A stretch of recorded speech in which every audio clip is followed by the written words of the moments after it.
Nah, hari ini saya bersyukur saya dapat kesempatan untuk boleh berbagi. Temanya menarik hari ini. Menjadi papa mama yang benar di hadapan Tuhan. Saudara, mengapa kita harus belajar menjadi papa mama yang benar di hadapan Tuhan? Jawabannya karena banyak mama papa yang tidak benar. Bukan cuma di hadapan Tuhan, tetapi di hadapan anak-anaknya, di hadapan banyak orang menjadi orang tua yang tidak benar. Maka itu kita perlu belajar menjadi orang tua yang benar. Izinkan saya memberikan pendahuluan. Kenapa harus papa mama? Kenapa? Apa enggak yang lain? Nah, saudara, kalau kita melihat fakta hari-hari terakhir ini, bilang aja lah 10 tahun terakhir ini, sebetulnya iblis sudah berhasil. Aduh, kalau saya ngomong ini menakutkan. Sebetulnya iblis sudah berhasil. Iblis berhasil buat apa? Iblis berhasil membuat fungsi papa mama jadi nggak benar. Apalagi setelah justru negara-negara yang tadinya menyebut diri negara Kristen, justru negara-negara yang tadinya mengutus utusan-utusan Injil secara luar biasa ke seluruh dunia, termasuk ke Indonesia, tiba-tiba di negara itu membuat undang-undang perkawinan sejenis. Nah, itu berhasilnya iblis merusak fungsi mama dan papa.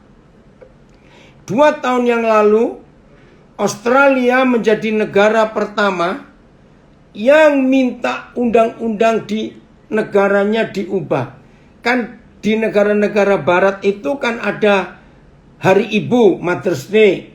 Nanti di Belanda besok, hari Minggu tanggal 9 Mei, itu orang Belanda merayakan Moederdag. Ya, Muttertag. Orang Jerman bilang Mother's Day. Nah, lalu bulan Juni biasanya ada Father's Day, Hari Ayah. Nah, 2 tahun yang lalu, 2018, saya kaget waktu saya di Australia, ketika menjelang peringatan Hari Bapak Father's Day, tiba-tiba sekelompok orang minta kepada pemerintah federal, tolong diganti, jangan Happy Father's Day. Loh, saya pertama bingung, kenapa? Juga jangan ada Happy Mother's Day. Saya baca, saya ngikuti perdebatan itu di parlemen. Ternyata sekelompok orang yang percaya LGBT homoseksual lesbian itu minta diganti Parents Day. Saya pertama nggak mikir, ya sama sajalah. Hari Bapak, Hari Ibu diganti Hari Orang Tua, Hari Orang Tua, Parents Day. Tapi setelah saya ikuti perdebatan mereka, saya kaget. Sebab Australia salah satu negara yang mengesahkan perkawinan sejenis. Nah, mereka yang penganut LGBT kan ada laki sama laki, perempuan sama perempuan. Nah, itu mereka nggak mau disebut papa mama. Ya memang mereka bukan papa mama. Parents Day. Saudara, mengapa sih setan begitu bencinya kepada papa mama? Ya, mengapa setan gak suka dengan 2 fungsi ini, mama dan papa?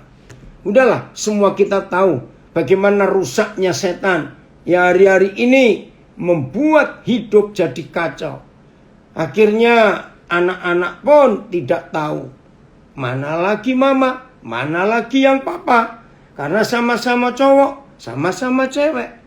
Wih, ngeri sekali, saudara. Nggak tahu kita mesti buat apa lagi dalam kondisi seperti ini. Biarlah gereja, kita harus siap-siap ya untuk menghadapi gelombang akhir zaman yang mengerikan itu. Maka itu bersyukur kepada Tuhan. Kalau hari ini sekelompok saudara-saudara kita, satu keluarga besar, Pak Stephen Wongso, yang mengajak kita untuk belajar tentang menjadi mama papa yang benar di hadapan Tuhan. Puji Tuhan, untuk pengajaran ini. Nah, tapi maafkan saya, bagi saudara yang baru pertama kali mendengar konsep mama papa yang ada di Alkitab, yang baru pertama kali dengar apa yang saya mau sharingkan ini, secara teologis ini akan membuat banyak orang bingung. Tapi saya minta dalam nama Yesus, saudara yang baru pertama kali belajar tentang mama papa secara Alkitab, coba konsep yang lama di benak kita itu kita buang dulu. Nah, saya harap kalau saudara ada benturan sekarang ini, ada benturan, kok nggak cocok dengan apa teologi saya selama ini. Saya minta demi kasih Kristus, ikuti dulu sampai selesai. Dan nanti Pak Stephen Wongso sudah beritahu saya untuk nanti bisa ada tanya jawab. Saya siap untuk itu. Oke, kenapa harus mama papa? Kenapa? Yang mana setan berhasil membuat fungsi mama dan papa jadi hancur dengan melegalkan perkawinan sejenis. Mengerikan sekali. Nah, mengapa setan benci mama papa? Saya mulai dengan 1 Tesalonika pasal 2. Ayat 8 sampai 12. 1 Tesalonika 2 ayat 8 sampai 12. Saudara, ini literatur tertua. Saya ulangi, ini tulisan tertua. Saudara lihat firman ini. Ini literatur tertua. 1 Tesalonika pasal 2. Nah, saudara, ini literatur tertua yang pernah ditemukan oleh manusia. Nah, ini literatur tertua yang pernah ditemukan oleh manusia. Siapa itu mama? Siapa itu papa? Ayat 7 mulai. Tetapi kami berlaku ramah di antara kamu, sama seperti seorang ibu mengasuh dan merawati anaknya. Ayat 8. Demikianlah kami dalam kasih sayang yang besar akan kamu. Bukan saja rela membagi Injil Tuhan dengan kamu, tetapi juga hidup kami sendiri. Artinya kami bagi dengan kamu, karena kamu telah kami kasihi. Nah, saudara, di 2 ayat ini kita menemukan 4 fungsi mama. Tolong dicatat. Saya ulangi, ini literatur tertua yang pernah ditemukan oleh manusia. Bahwa Paulus adalah orang pertama di dunia yang menuliskan mama itu siapa, papa itu siapa. Rama, mengasuh, 2. 3. Merawati. 4. Kasih sayang. Inilah 4 fungsi mama. Oke, dalam terjemahan FAYH saya baca, tetapi kami berlaku lemah lembut kepada saudara, seperti seorang ibu memberi makan dan memelihara anak-anak kandungnya. Kasih kami kepada saudara demikian besarnya, sehingga kepada saudara kami tidak saja memberikan firman Tuhan, tetapi juga hidup kami sendiri. Ini terjemahan firman Allah yang hidup, terbitan Kalam Hidup Bandung, FAYH. Nah, ini 4 fungsi mama. Ayat 10. Sekarang kita lihat fungsi papa. Ayat 10. Ya, ini fungsi papa. Kamu adalah saksi. Demikian juga Tuhan. Betapa saleh. 1. 2. Adil. 3. Tak bercacatnya kami berlaku di antara kamu yang percaya. Ayat 11. Betapa kamu tahu betapa kami seperti bapak, seperti ayah terhadap anak-anaknya. Fungsi keempat, telah menasihati kamu. Fungsi kelima, menguatkan hatimu seorang demi seorang. Ayat 12, dan meminta dengan sangat supaya kamu hidup sesuai dengan, ya ayat 12 Arman, oke. Dan meminta dengan sangat supaya kamu hidup sesuai dengan kehendak Tuhan yang memanggil kamu ke dalam kerajaan dan kemuliaannya. Nah, fungsi yang keenam itu mendisiplin, meminta dengan sangat, itu mendisiplin. Saudara, 6 fungsi papa. Saya baca lagi ya, 10. Papa itu saleh, nomor 1. Saleh itu artinya takut akan Tuhan. 2, papa itu harus adil. 3, papa itu nggak boleh salah. Nah, ini yang berat. Di mata anak-anak, papa nggak boleh salah. Semua kita waktu masih kecil, ingat ya, mama bisa salah. Papa juga bisa salah kepada kita anak-anaknya. Tapi mengapa bagi anak-anak? Tolong dijawab. Siapa yang lebih cepat dimaafkan bagi anak-anak kalau mamanya salah dan papanya salah? Ayo, siapa yang lebih cepat dimaafkan? Mama. Maka itu fungsi ketiga ini dahsyat bagi seorang papa. Begini yang ada di hati setiap anak. Mama, silakan salah. Kami memaafkan cepat, kami mengampuni. Tapi papa, jangan salah. Wih, saya kaget waktu melihat ayat ini. Fungsi keempat, supaya cepatnya, ayat yang ke-11. Menasihati. Fungsi kelima, menguatkan hati. Fungsi keenam, mendisiplin. Baik, saya akan coba uraikan dengan cepat. Menasihati. Pertanyaan saya, waktu kita masih kecil, anak-anak sering minta nasihat ke mama atau ke papa. Ini rahasia luar biasa. Waktu kita masih kecil, anak-anak sering minta nasihat ke mama atau ke papa. Nah, saudara lihat. Di hidup mama tidak ada fungsi nasihat. Nasihat itu ada papa, pada papa. Wih, ini loh yang jadi masalah. Mengapa anak-anak minta nasihatnya ke mama bukan ke papa? Mama jangan tersinggung ya saya berkata ini. Mama itu tidak punya karunia menasihati anak. Maka itu nasihat ada pada papa. Kenapa mama itu sulit menjadi penasihat anak-anaknya? Sebab mama itu pribadi yang paling tahu betapa susahnya mengandung. Weh, menderitanya waktu melahirkan, saudara.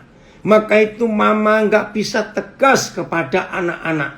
Mama maafkan saya, jangan saya dikeroyok ya. Tapi papa itu penasehat.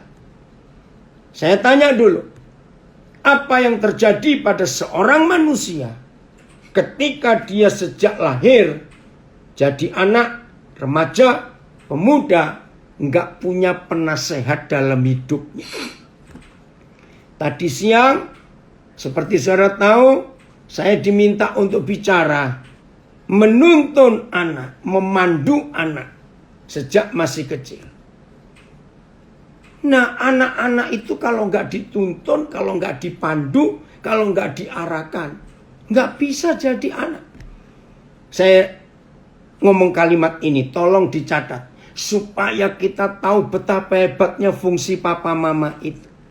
Saudara, manusia nggak perlu mengajar anak ikan untuk berenang, anak burung terbang, itu nggak perlu diajari. Manusia nggak perlu mengajari binatang untuk jadi seperti binatang itu, nggak perlu. Mereka otomatis. Saya berkata, kalau anak orang tidak dipandu, nggak dituntun, nggak diajar jadi orang, pasti anak orang itu jadi orang-orangan. Nah, papa mama lah yang membuat anak-anak itu jadi manusia yang benar. Amen. Nah, salah satunya adalah fungsi penasehat.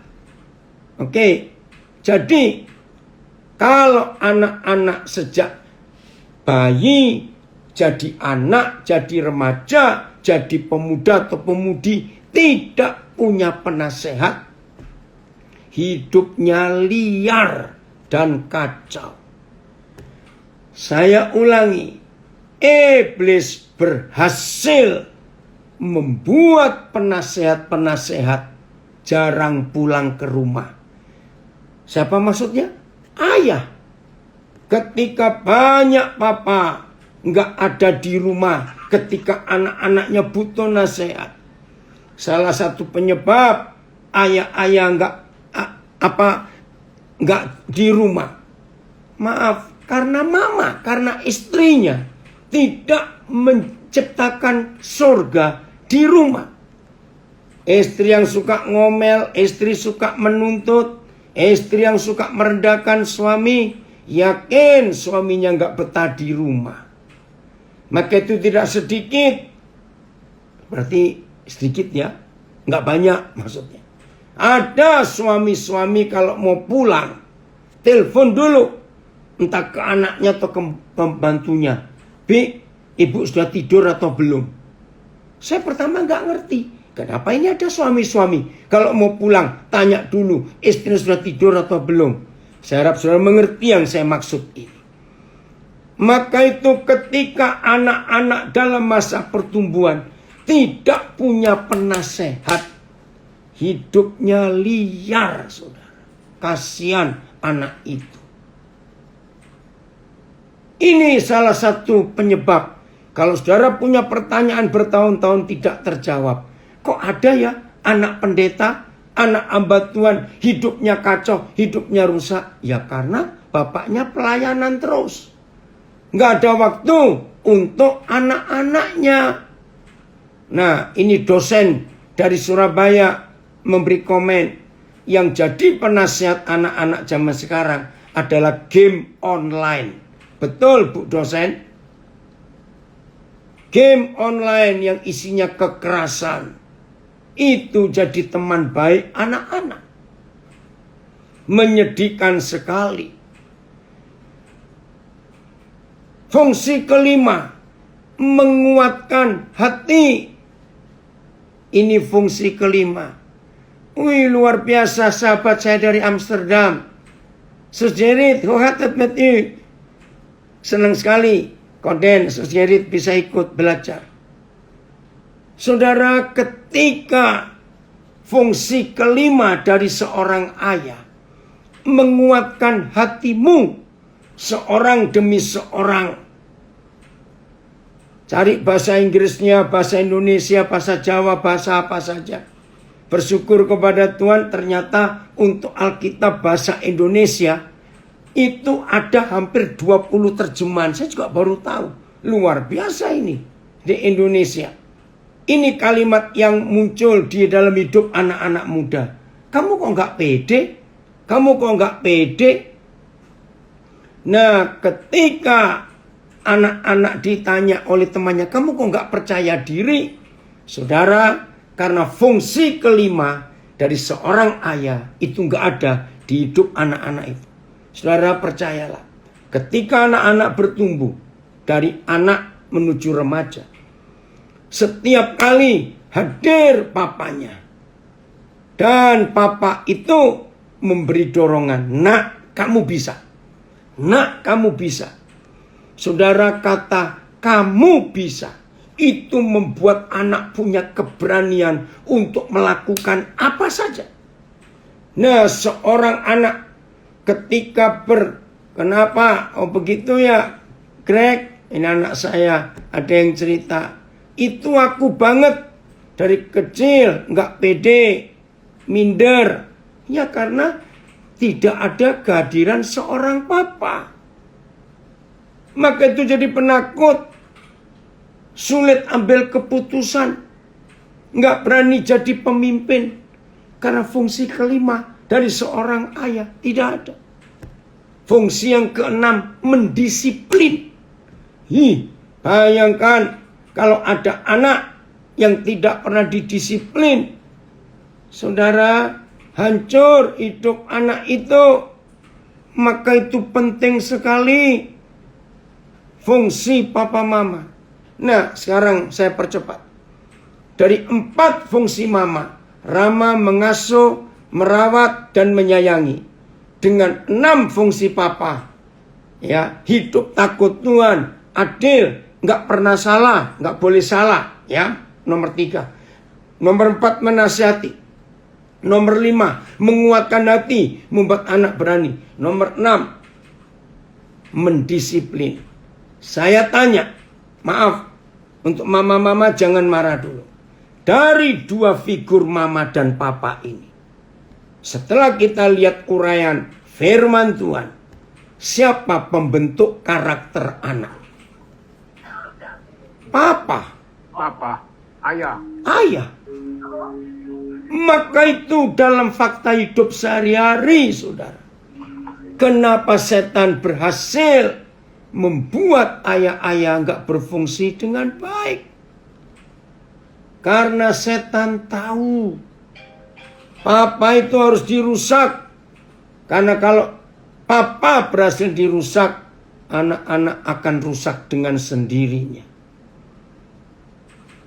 Kolose 3:21 ini meyakinkan siapa yang bisa melukai hati anak. Kolose 3:21. Hei papa, janganlah sakiti hati anakmu. Nah, terjemahan yang betul, nanti saudara lihat, Arman yang bahasa Portugis, bahasa Inggris, bahasa Belanda, bahasa Jerman, bahasa apa saja. Terjemahan yang betul. Hai ayah-ayah, janganlah sakiti hati anakmu, supaya anakmu jangan jadi pemberontak. Itu terjemahan yang betul. Supaya anakmu jangan jadi orang jahat. Saudara, ternyata yang bisa melukai hati anak, yang bisa menyakiti hati anak, seringkali bukan mamanya, tapi papanya. Maka itu penting sekali dalam hidup kita. Kita menjadi papa yang benar. Amplified. Fathers, do not provoke or irritate or fret your children. Jangan dibuat iritasi, jangan dihancurkan, jangan diintimidasi, direndahkan. Do not be hard on them or harass them. Jangan disakiti, jangan disinggung sampai melukai hati. Kalau tidak, lest they become discouraged and sullen and morose and feel inferior and frustrated. Don't break their spirit. Jangan pecahkan, hancurkan roh mereka, membuat mereka jadi tidak berharga. Bahasa Belandanya, "Mis niet te streng voor je kinder." Jangan terlalu keras, tekan anak-anakmu. Want daar worden zij onzeker van. Akhirnya anak-anak itu merasa tidak aman hidupnya. Terjemahan FIYH. Para bapak, janganlah menegur anak-anak. Jangan menegur anak saudara terlampau keras, sehingga mereka menjadi tawar hati dan patah semangat. Betul, kuncinya ada pada papa. Selama ini banyak papa membebankan tugas mendidik anak pada istri. Ternyata ini salah besar. Betul. Maka itu ayat 12 tadi, 1 Tesalonika 2, yang membuat anak-anak bisa kenal Tuhan dan percaya Tuhan. Saudara, itu ternyata tugas papa, bukan tugas mama. Itu ayat yang ke-12, 1 Tesalonika 2 tadi. Nah, sekarang jelas mengapa setan lebih banyak merusak papa daripada merusak mama. Karena fungsi papa itu yang Tuhan tetapkan sebagai kepala yang menuntun tubuh dan keluarganya. Tuhan tolong kami semua. Nah, tadi ketika mau mulai, Pak Stephen Wongso mengingat tanggal 7 Desember tahun 2020 yang lalu. Saya diminta oleh keluarga dari Pak Stephen Wongso, salah seorang kemenakan Pak Stephen, menikah di Makassar. Dan saya kenal baik dengan kemenakan itu sejak dia masih kecil. Saudara, dalam pemberkatan nikah, saya diminta Roh Kudus untuk meyakinkan pengantin pria untuk berani mengucapkan janji, kalau aku selingkuh, aku mati. Banyak yang protes. Nah, saudara, kenapa harus yang pria, pengantin pria? Ada yang tanya, loh apa pengantin laki, pengantin perempuan? Enggak. Karena kepala itu pria menjadi suami. Nah, saya bilang ada dua alasan. Satu, begitu seorang pria selesai mengucapkan janji nikahnya, ya begitu selesai, maka detik berikut surga melantik, mewisuda, menetapkan dia menjadi wakil Tuhan Yesus di bumi. Karena menjadi suami. Nah, suami itu kan wakilnya Tuhan Yesus. Efesus 5 berkata, sama seperti Kristus mengasihi jemaatnya, demikianlah suami mengasihi istrinya. Tolong dicatat. Begitu setelah sekian belas bulan, istrinya melahirkan, tangisan bayi pertama terdengar bagi pria yang dilantik jadi suami sebelum anaknya itu lahir. Begitu dengar tangisan bayi yang pertama didengar oleh suami ini, yang adalah ayah dari bayi itu, detik itu juga surga melantik orang yang sama. Pelantikan pertama dia menjadi wakil Yesus. Maka pelantikan kedua, setelah tangisan bayi terdengar di telinganya, maka detik itu juga orang yang sama dilantik, di inauguration menjadi wakil Papa di dunia ini. Bayangkan, begitu tugas pria waktu disahkan jadi suami, wakil Yesus. Waktu istrinya melahirkan, dia wakil Papa. Nah, Steve, sekarang jelas mengapa calon pengantin pria harus berani janji. Bahkan saya menganjurkan kepada anak-anak gadis. Dengar ya gadis-gadis. Ketika semuanya, ketika semua sudah oke, orang tua kalian setuju, gembala juga setuju, maka tolong gadis-gadis, saya titip pertanyaan final, final question kepada cowokmu yang akan jadi calon suamimu. Pertanyaannya begini, gadis. Nanti kalau kita menikah, kamu berani janji enggak kalau kamu selingkuh mati? Nah, lalu cowokmu jawab langsung batalkan pernikahan itu. Berarti dia mau selingkuh. Tolong dicatat. Kalau cowokmu memang gak mau selingkuh, begitu kamu tanya, nanti kalau kita menikah, berani gak kamu berjanji kalau aku selingkuh mati? Siap. Nah, itu suamimu yang luar biasa. Dengar para pria, kita harus bertobat. Karena fungsi suami, fungsi papa, itu yang sangat dibenci oleh iblis. Ngeri sekali. Malaiki 4 ayat 6. Ini ayat terakhir perjanjian lama. Ngeri sekali ayat terakhir perjanjian lama. Sebuah ultimatum, sebuah ancaman. Maka ia itu adalah kita, gereja Tuhan di akhir zaman ini, maka gereja akan membuat hati ayah-ayah berbalik kepada anak-anaknya, dan hati anak-anak kepada ayah-ayahnya, supaya jangan aku datang memukul bumi sehingga musnah. Ini ultimatumnya.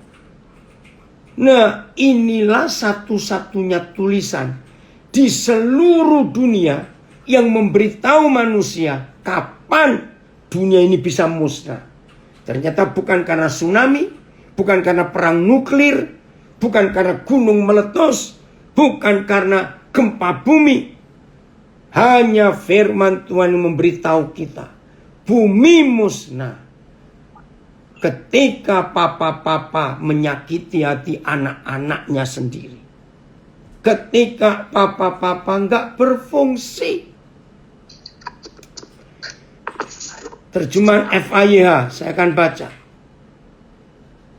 Pengajarannya akan mempersatukan lagi para ayah dengan anak-anaknya, sehingga mereka, ayah dan anak, menjadi satu dan sepikiran. Karena mereka akan tahu bahwa kalau mereka tidak mau bertobat, aku akan datang dan menghancurkan tanah mereka sama sekali. Wih, ngeri sekali. Ini tugas ayah, mengasihi anak-anaknya. Nah, sekarang bagian berikut. Kejadian 1 ayat 26. Kejadian 1 ayat 26. Kita lihat. Ini yang saya katakan tadi. Bagi beberapa saudara yang punya teologi atau doktrin yang tidak cocok dengan apa yang saya mau uraikan, jangan keluar dulu. Ikuti sampai selesai. Oke? Ayat 26. Berfirmanlah Tuhan, baiklah kita menjadikan manusia menurut gambar dan rupa kita, supaya mereka berkuasa, supaya mereka menjadi sama seperti kita. Dan ya, maaf, saya ulangi. Baiklah kita menjadikan manusia menurut gambar dan rupa kita, supaya, saya pakai terjemahan bebas, supaya mereka menjadi sama seperti kita. Nah, saudara, siapa kita? Ayat ini yang sangat tepat dipakai oleh orang Muslim untuk menjelekkan kekristenan. Tuhannya kok banyak. Kenapa kata kita? FAYH sama. Kemudian Tuhan berfirman lagi, marilah kita menciptakan manusia menurut rupa kita, untuk diberi kuasa sama seperti Tuhan. Nah, saudara, 99% teologi pasti menerjemahkan kita di Kejadian 1:26, itulah Tritunggal, Bapa, Putra, Roh Kudus. Dulu saya juga percaya itu.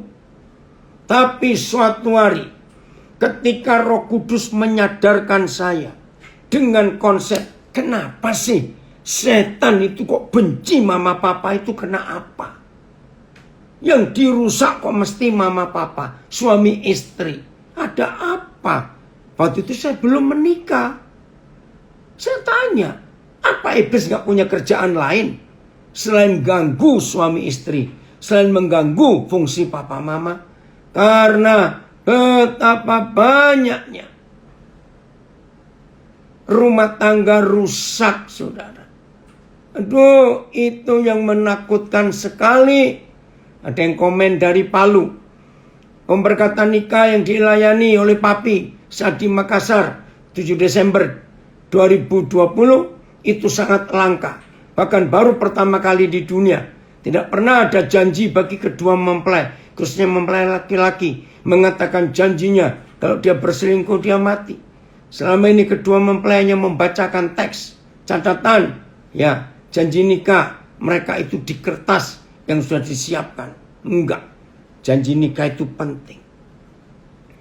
Nah, setelah banyak pertanyaan di benak saya, kenapa setan itu rasanya sengit, nggak suka keluarga harmonis? Oh, ini jawabannya, salah satunya dari sekian yang kita sudah pelajari sejak tadi. Saya akhirnya merubah konsep saya, doktrin saya, bahwa kata kita ini bukan Tritunggal. Lalu siapa? Ternyata jawabannya ada di ayat 27. Coba lihat ayat 27. Kejadian 1. Ya, saya akan baca Kejadian 1 ayat 27. Kita lihat ayat 27. Maka Tuhan menjadikan manusia itu menurut gambarnya, menurut dirinya. Ya, saya ulangi. Menurut gambar Tuhan, dijadikannya manusia itu dia, tunggal, dia.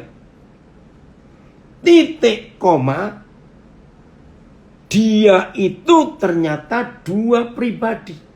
Laki-laki dan perempuan, dijadikannya mereka, yaitu laki-laki dan perempuan dijadikan menurut gambarnya, in their image.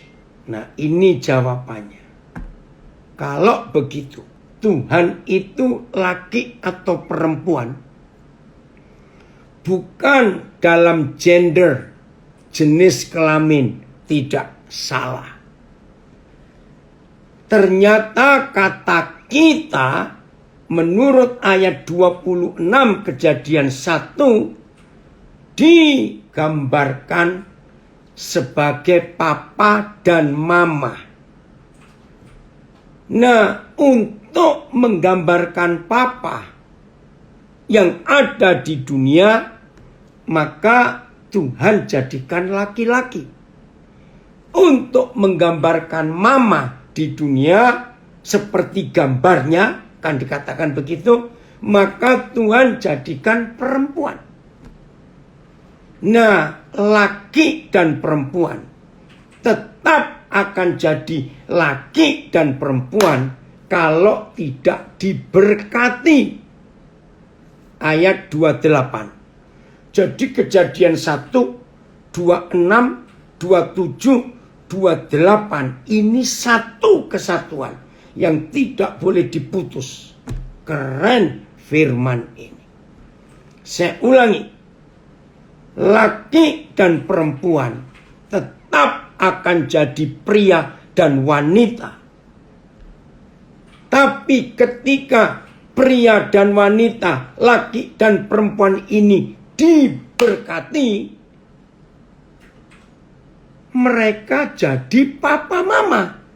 Lihat ayat 28. Tuhan memberkati mereka. Diberkati untuk apa? Lalu Tuhan berfirman kepada mereka, beranak cuculah. Jelas nggak? Ternyata kata berkat itu artinya pelantikan. Dilantik untuk apa? Supaya manusia berkuasa. Ayat 26. Wih, saudara, ini luar biasa. Ketika Roh Kudus bukakan ini, saya gemetar. Wih, hebat sekali. Jadi laki dan perempuan akan tetap laki dan perempuan. Kalau mereka tidak diberkati untuk menjadi suami istri, setelah mereka sah jadi suami istri, ini luar biasa. Berfirmanlah Tuhan, beranak cuculah, bertambah banyak, penuhilah bumi. Jadi begini urutannya. Harus jadi suami istri lebih dulu, baru jadi papa mama. Di situ rumah tangga pasti akan diberkati. Nah, yang hebat lagi, saudara, kata berkat pertama kali muncul di Alkitab justru di ayat 28 Kejadian 1. Ini luar biasa. Berarti berkat itu nyata lewat pernikahan kudus. Apa lawan katanya berkat? Kutuk. Nah, Roh Kudus mengajar saya. Dengar baik-baik. Ternyata pintu berkat dan pintu kutuk itu satu, yaitu pernikahan. Saya ulangi lagi. Pintu berkat dan pintu kutuk itu satu, yaitu pernikahan. Pernikahan yang kudus, pernikahan yang benar, menghasilkan berkat atas rumah tangga, anak-anak, cucu, semuanya. Tapi pernikahan yang terbalik dari ayat 28. Jadi papa mama dulu, baru jadi suami istri, itu kutuk. Maaf saya berkata. Maka itu setan merusak hidup dengan merusak ayat 28. Begitu ngeri ketika gereja dan orang tua Kristen tidak tegas kepada anak-anaknya. Jangan ada seks before marriage. Jangan. Itu kutuk. Tuhan tolong kami semua. Kejadian 2:18. Ini hebat. Kejadian 2:18. Mengapa? Ya, ayat 18. Yahweh Tuhan berfirman, tidak baik kalau manusia itu seorang diri saja. Kenapa enggak baik?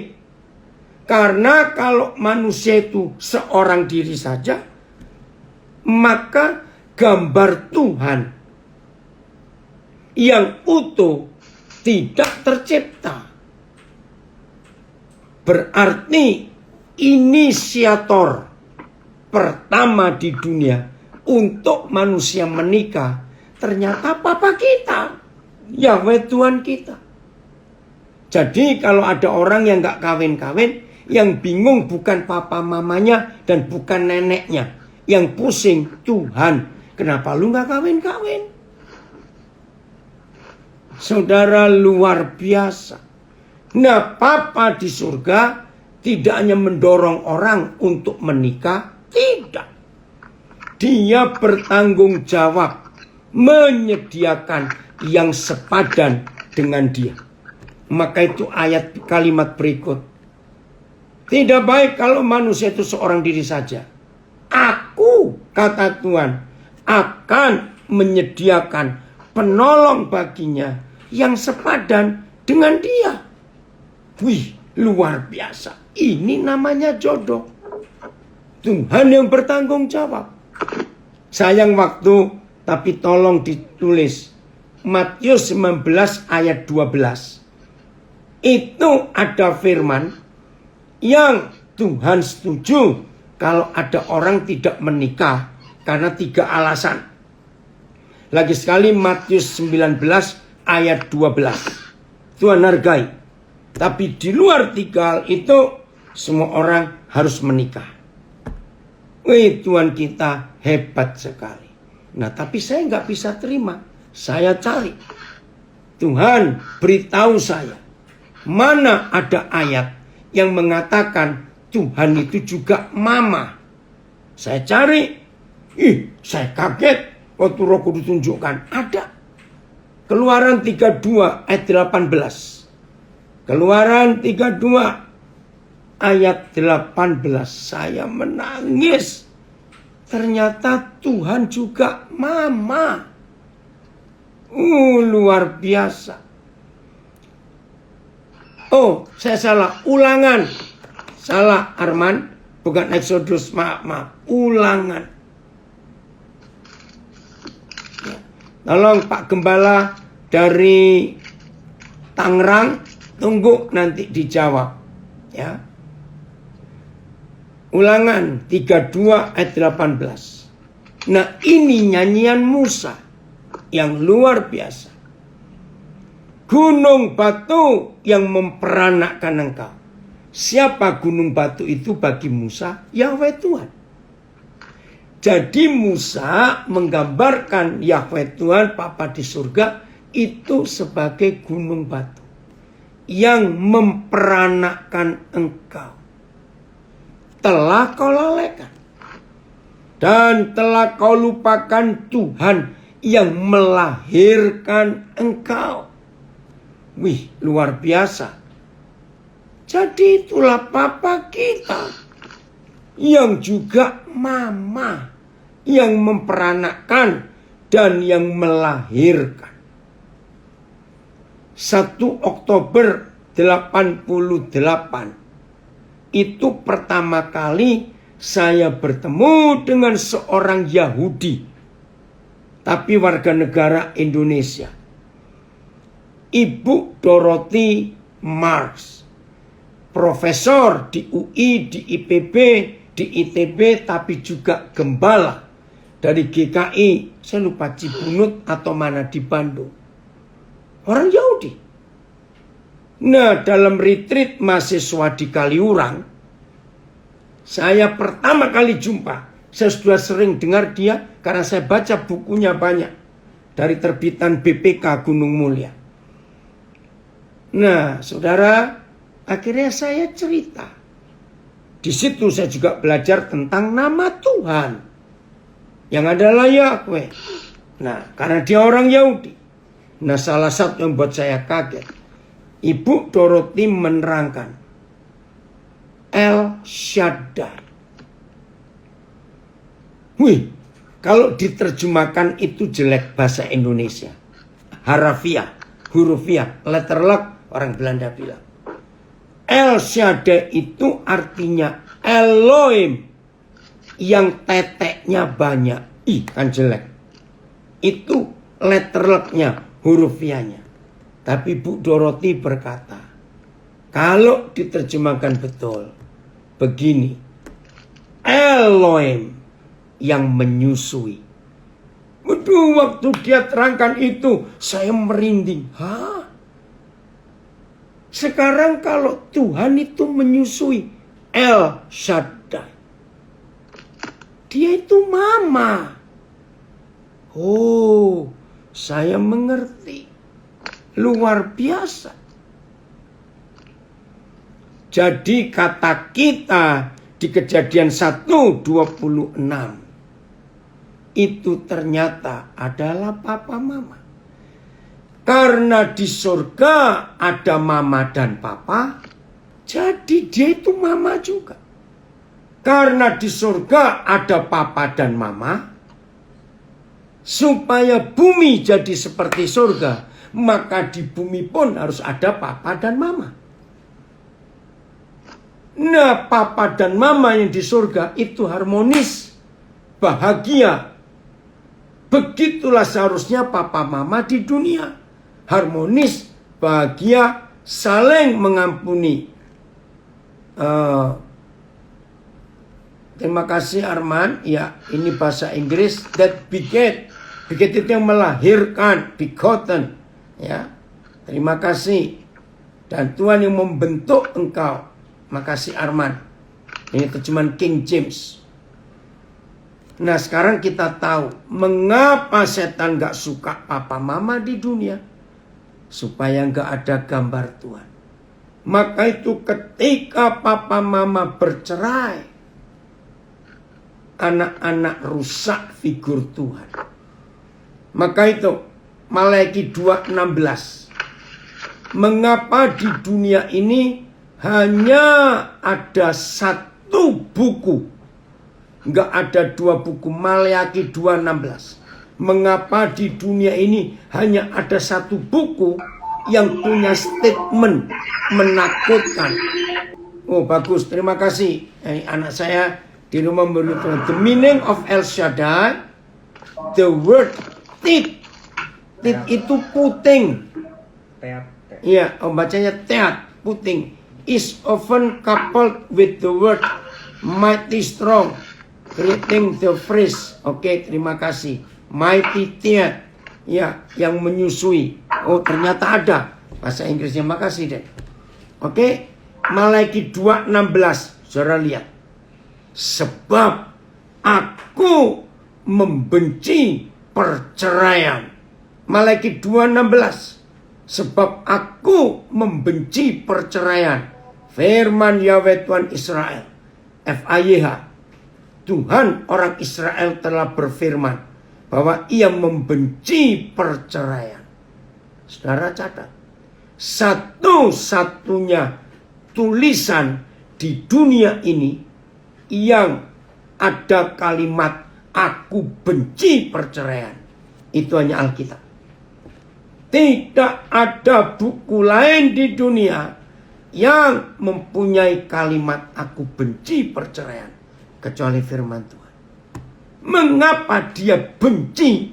Bukan gak suka. Karena begitu papa mama diceraikan, hancur. Anak-anak hancur. Sampai hari ini saya baru ketemu satu hamba Tuhan. Aduh, saya lupa, dari Swiss. Kalau ada yang ingat saya. Dia nulis buku I Married You. Fisher, siapa ya? Saya lupa. Dia memberi ilustrasi. Pernikahan di hadapan Tuhan itu seperti 2 lembar kertas. Tolong perhatikan tangan saya. Nah, 2 lembar kertas ini diberi lem yang rata di permukaannya. Begitu lem itu rata di permukaan 2 kertas ini, lalu ditempelkan. Berapa saat kemudian kertas 2 ini sudah menjadi satu.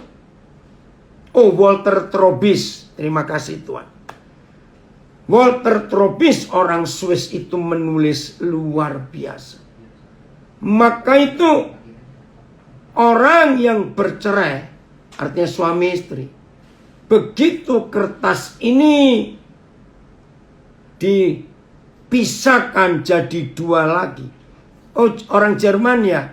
Ya, itu, tapi dia tinggal di Swiss agak. Begitu 2 kertas ini dipaksa untuk dipisahkan, maka hasilnya robek, hancur, tercabik-cabik. Ini luar biasa. Ada yang tanya, kalau cerai karena nggak dibiayai dan kasar bagaimana? Ya tetap salah di hadapan Tuhan. Maka itu sebelum menikah, konseling pranikah itu penting. Gitu ya. Nah, apalagi yang di hadapan Tuhan. Oke, kenapa Pak Joko? Kejadian 49 ayat 25. Oke. Oh, tentang Abraham. Ya. Oh, ini tentang El Shaddai. Oke. Jadi saudara, mari mulai hari ini kita perhatikan. Jaga fungsi mama papa. Nah, kalimat bagian terakhir. Mama papa akan tetap jadi mama papa yang baik. Bukan karena rajin berdoa. Bukan karena rajin melayani. Bukan karena rajin menghafal ayat. Rajin doa puasa. Tidak. Papa mama akan tetap jadi papa mama. Tolong, karena satu hal saja. Karena saling mengampuni dan selalu mengampuni dan terus menerus mengampuni. Kalau papa mama selalu mengampuni, terus menerus mengampuni, setan gak punya hak untuk merobek pernikahan itu. Maka itu hukum Kristus yang tertinggi adalah hukum pengampunan.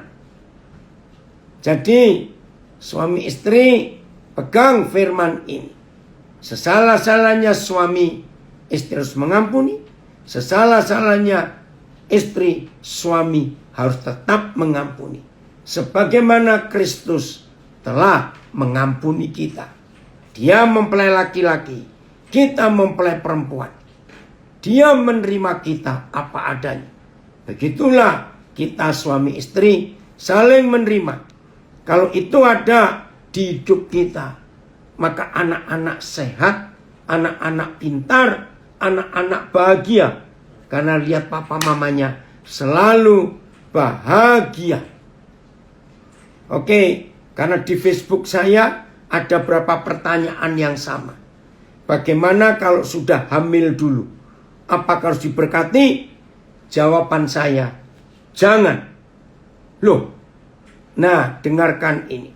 Sebelum saya mengerti firman yang saya sampaikan kepada saudara, saya setuju kalau anak-anak muda buat free sex, lalu hamil, ya harus dinikahkan.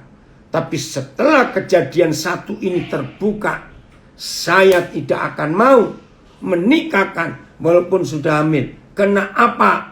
Begini jawabannya. Diperiksa dulu, dilayani dulu. Mereka ini betul-betul cinta atau karena hawa nafsu? 90 sekian persen hamil sebelum menikah itu pasti karena hawa nafsu. Saudara, dalam pengamatan saya, hampir 80% menikah hamil dulu ujungnya perceraian. 80% kurang lebih. Nah, saya bilang kepada kedua orang tua dari dua anak muda ini, lebih baik kita malu dan menderita sekarang karena anak-anak kita sudah seperti ini. Dan saya bilang kepada keluarga pria, maka kandungan gadis itu harus ditanggung oleh keluarga pria, biayanya. Terus diawasi, apakah mereka betul saling cinta? Kalau tidak, ya tetap dibiayai sampai anak itu lahir, sampai gadis ini ketemu jodoh yang benar. Karena kalau tidak, saya bilang pada papa mama mereka, rela nggak anak-anak kita yang masih muda ini jadi janda dan jadi duda kalau dipaksa menikah? Rela tidak? Wah, itu jawabannya. Jadi jangan dinikahkan kalau walaupun sudah hamil. Tunggu, waktu akan membuktikan mereka itu cinta atau tidak. Ya, jadi saudara, jangan saudara diskusi lagi. Maka itu anak-anak muda, jaga dirimu supaya kamu jadi papa mama yang benar. Anak-anakmu bahagia. Jangan lupa, kunci berkat pernikahan yang kudus, pintu berkat itu pernikahan yang kudus.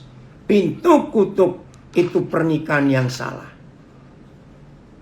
Papa mama selalu terus-menerus mengampuni terus. Tidak ada alasan tidak mengampuni. Kalau itu ada, keluarga kita bahagia. Tuhan Yesus memberkati kita semua.